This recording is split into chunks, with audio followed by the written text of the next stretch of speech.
Mais objectif atteint en termes de points et objectif atteint en termes de contenu, une prestation.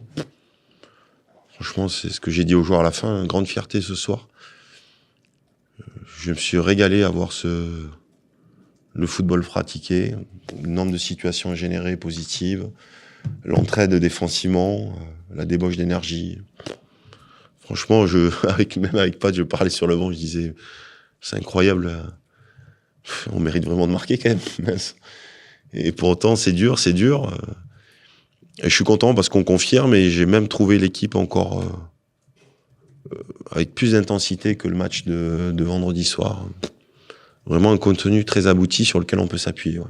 Qu'est-ce qui t'a le plus, j'ai envie de dire, séduit dans ton équipe ce soir? La séduction, elle se passe la connexion entre nous. C'est bien sûr qu'on travaille au quotidien. Mais sur la causerie, j'ai demandé l'entame parce que j'étais persuadé que l'entame, quand les matchs sont rapprochés, est vraiment primordial à la réussite.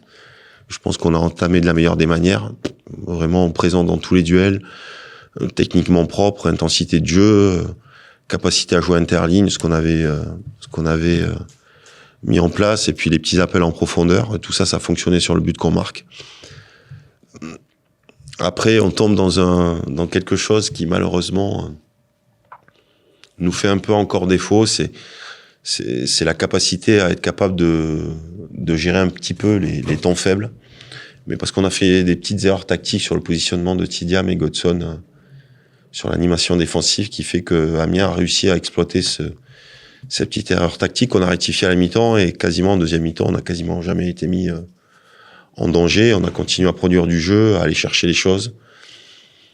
Et ouais, c'est un contenu très agréable. Je fais référence à Godson et Tidiam, c'était parce j'ai trouvé qu'il rentrait beaucoup intérieur, en tout cas sur les phases offensives. C'était une volonté. Est-ce que c'était lié à ça, du coup Non, c'était plus quand on n'avait pas le ballon. L'objectif, c'était que Bilal et Alex gèrent la ligne de 3 défensive adverse. Et sur l'action, en fait, sur l'action, on concède le but. Nos deux excentrés sont un peu trop dans le terrain, c'est-à-dire qu'ils sortent sur le central. Et ça libère le couloir. Et du coup, on a été pris de vitesse sur cette action-là.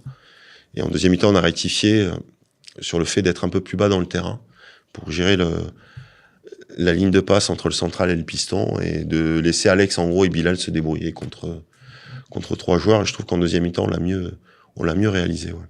On a vu un Bilal Brahimi encore très à l'aise dans Ouais. le rôle de numéro 10. Il a vraiment trouvé sa place là pour le moment. Ben, j'ai trouvé un garçon investi, heureux et épanoui dans son jeu. J'ai même vu un garçon qui jumpait très haut. Je crois qu'il a pris 3 ou 4 ballons de la tête. Donc ça, c'est un signe de la volonté de quelqu'un qui a envie de générer des choses positives. Donc il est en pleine confiance, tant mieux, il faut s'appuyer là-dessus. Il a les stats pour lui, personnels, s'améliorent. Et il est, oui, c'est sûr, important dans l'animation offensive. On l'a souvent trouvé interligne, souvent fait les bons choix. Il aurait même pu scorer aujourd'hui de la tête, ça s'est joué à peu. Donc oui, c'est un match rempli pour Bilal ce soir.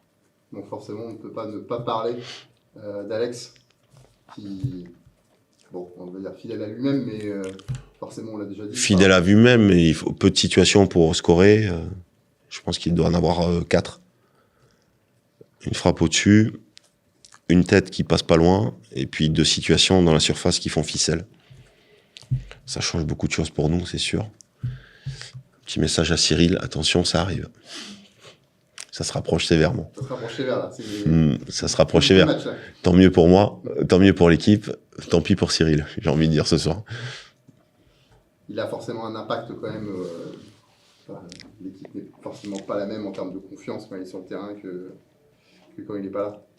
Ben, c'est un finisseur d'action, mais dépositaire aussi de notre jeu de construction.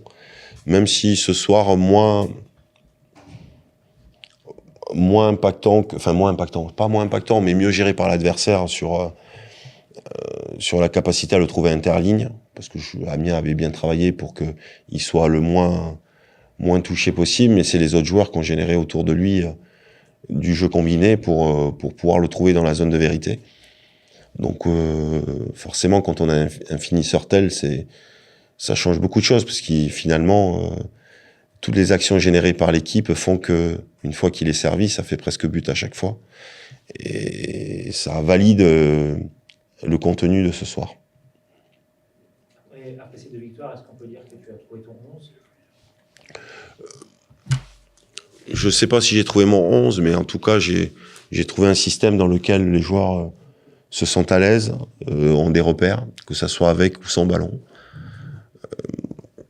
Ce milieu à 3 inversé plutôt que avec une sentinelle, je trouve qu'il fonctionne mieux. Les joueurs de couloir rapide, vous savez que ça m'est cher et vous comprenez pourquoi aujourd'hui.